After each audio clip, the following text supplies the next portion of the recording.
Subscribe to my channel and hit the bell icon so you never miss any video from my channel. Yo!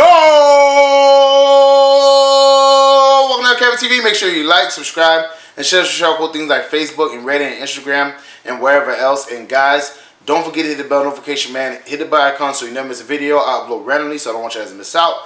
So definitely hit the bell icon, man. When you see the squiggly lines, you know you have been notified. And guys, we got a lot to talk about. You know what I'm saying? There's some, the injury report came out before the Steelers game, so we got to talk about that. And some key people that are questionable, you know. Two teams in our division have been making moves. We definitely got to talk about that. And also, man, some things I got to say to a certain general manager on our team. So we got a lot to talk about today, guys. So let's get started. First thing I want to talk about is the injury report. Torrey Smith is out for the third straight week. And obviously, a lot of Panther fans haven't been too upset because we basically seen the emergence of DJ Moore and Curtis Samuel in his absence. So we're not too mad about that. So, you know, obviously he's out, you know, with a knee injury.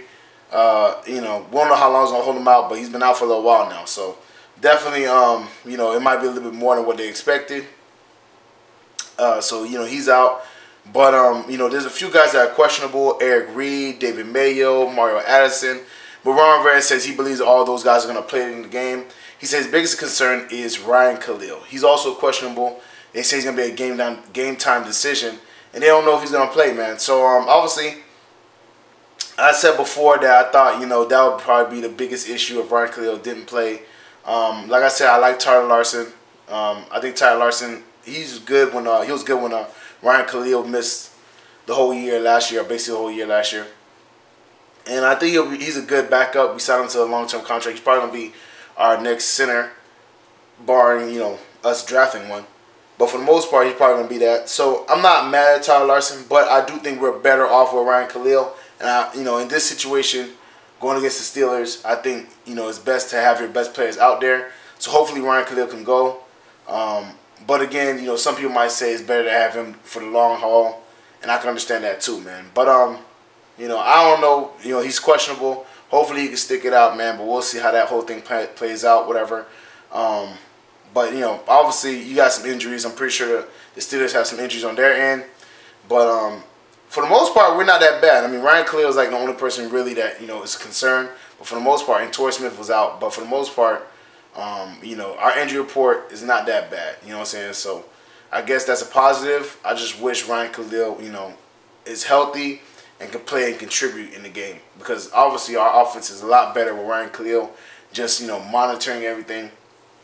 You know, helping Cam with the huddle and, you know what I'm saying, the play calling and just, you know, getting the line together. Because, again, you need that stabilizing force for your O-line. And I think Ryan Kalil is that. So, hopefully, man, he can go. But we'll see what happens if he can.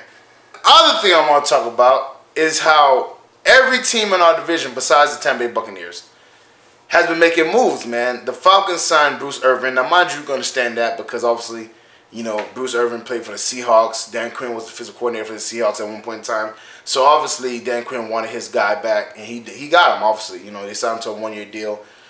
Bruce Irvin's, he's a pretty good pass rusher, man.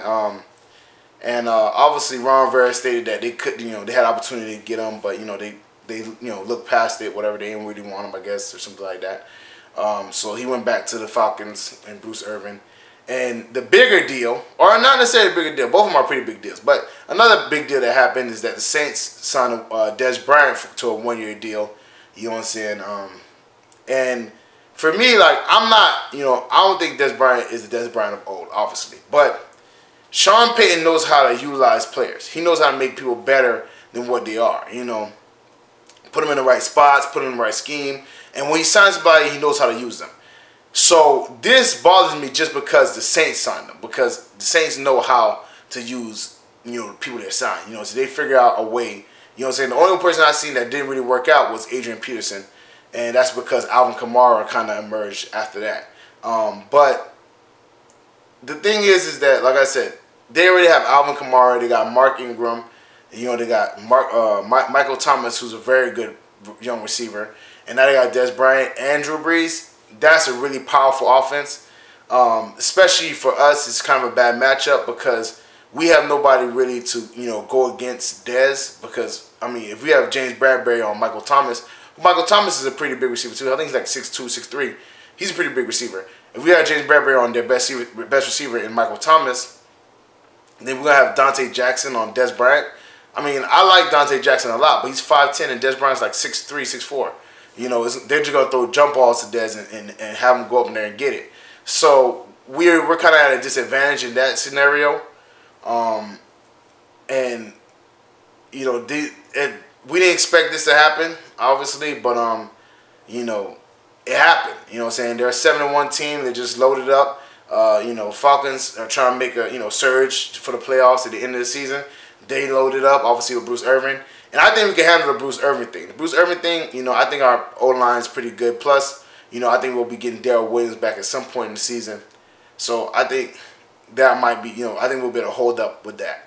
But with the receiving core thing, with the the Dez Bryant thing, that's going to be pretty hard to keep up with, just because, like I said, they have two really big receivers, and Donte Jackson is a very good corner, but he's not on the bigger side. So if they throw a jump ball on Donte, or they do anything where Dez basically muscles Donte out the way, he's going to be at a disadvantage. So I don't know, man. It's not a good thing. It's something that, I'm wary of, I'm cognizant of, because it could be pretty bad for us, man. Especially if we ain't played Saints not once yet. We are playing them 2 times in the end of the year, and I think Dez will be more acclimated to their system and their route tree and everything like that, whatever. And I think it might be kind of bad for us in that scenario. So it sucks, but that's how football goes. And the final thing I want to talk about, I want to talk to Marty Hurney, and this is how I feel, right? Because before the trade deadline, I was saying, get Lando Collins, get Patrick Peterson, get these guys to beef up our secondary. That was my take. People in the comment section said, oh, we wouldn't be able to pay Patrick Peterson. Oh, we wouldn't be able to do this. We wouldn't be able to do that, right? All this stuff that we wouldn't be able to do, right? But perfect example. We may not be able to get Patrick Peterson, which I think we could have found a way to get him. But let's say we couldn't get Patrick Peterson.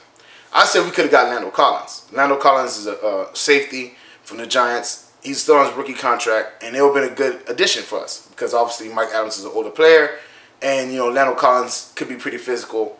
And I think he's a very good safety, very good young safety at that, and he's still on his rookie contract. That was my take. But everybody was like, yo, it might, obviously, why would we do that? Our secondary is looking good. This and that third, and then Ron Rivera was saying they was asking for a lot of stuff, and they're asking for a lot. But now we're in a situation where the Falcons signed Bruce Irvin, and now their pass rush is going to be, better, obviously. And we set to play the Falcons one more time this year. The Saints signed Dez Bryant. We got to play the Saints 2 times this year, and probably for the division, because we're 1 game back from them. And now we're in this dilemma also that we don't have a second corner to really guard Dez Bryant in his size. Obviously, I mean, the only thing I can really see us doing is getting Rashard Golden and put him at corner, because he's a bigger guy and maybe he can be able to defend Dez. But even that, I don't think that's a good idea, especially if a guy hasn't really been playing. And I think he's still coming off an injury. So he hasn't really been getting that many reps. Plus, he was coming off an injury for a little bit. I don't think that would be the best idea. So that's why I was expecting Marty Hurney. Now, I'm expecting Marty Hurney to do something. I'm expecting Marty Hurney to find a way to get a player that could counteract some of these additions that 2 teams in our division have done. It's mainly the Saints, because obviously the Falcons are a good team, but they're I think they're like 3-4 or 4-4, one the other. So they're kind of behind us by 2 games. So I'm not really worried about the Falcons too much. But the Saints are in front of us, and the Saints are gonna our competition to win the division. And then if the Saints win the division, we'll have to play the Saints at their house, which always is not a good thing, playing in somebody else's home, especially in New Orleans.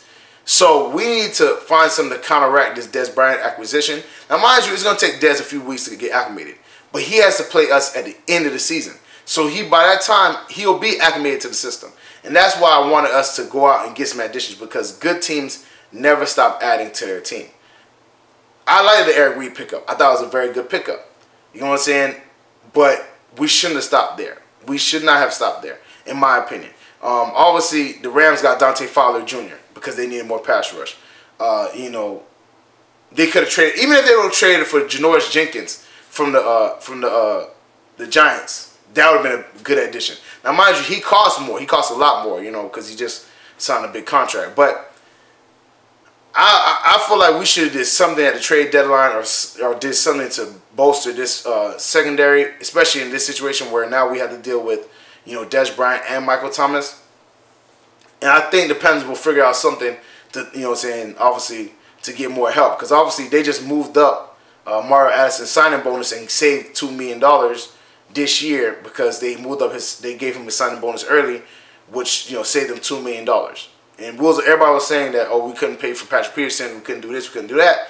Obviously, they just saved $2 million. So I want to see what they want to do with this $2 million and how they're going to bolster our team in this situation. Because like I said, Dez Bryant is you know, he's not the Dez Bryant of old, but he's still a good receiver. You know, and we didn't need him in that case, but I think Dez Bryant can be, you know, utilized pretty well, especially with Sean Payton. So I don't know, man. I'm really expecting Marty Hurney to figure something out, do something, make an addition, you know what I'm saying, figure something out, man. Because from what I'm seeing, James Bradbury's going to be on Michael Thomas. And then they're going to go feed Dez against Donte Jackson because physically, he's way bigger than him. He's way stronger than him. I mean, the only thing Donte really has is if he could jump a route or two. But if they're smart, they're just going to do jump ball routes, whatever, with Dez. And he's going to jump over Donte and catch the ball. So I don't know what the Marty Hurney's planning on doing, but hopefully he's planning on doing something, man, because this is a time we really need some help in the secondary, especially with this addition of Dez Bryant to the Saints. Well, that's it for me, guys. Make sure you like, subscribe, and share social cool things like Facebook and Reddit and Instagram and wherever else. And guys, get in the comment section, man. How do you feel about the injury report? Do you think Ryan Kalil is going to play or not play? Let me know in the comment section.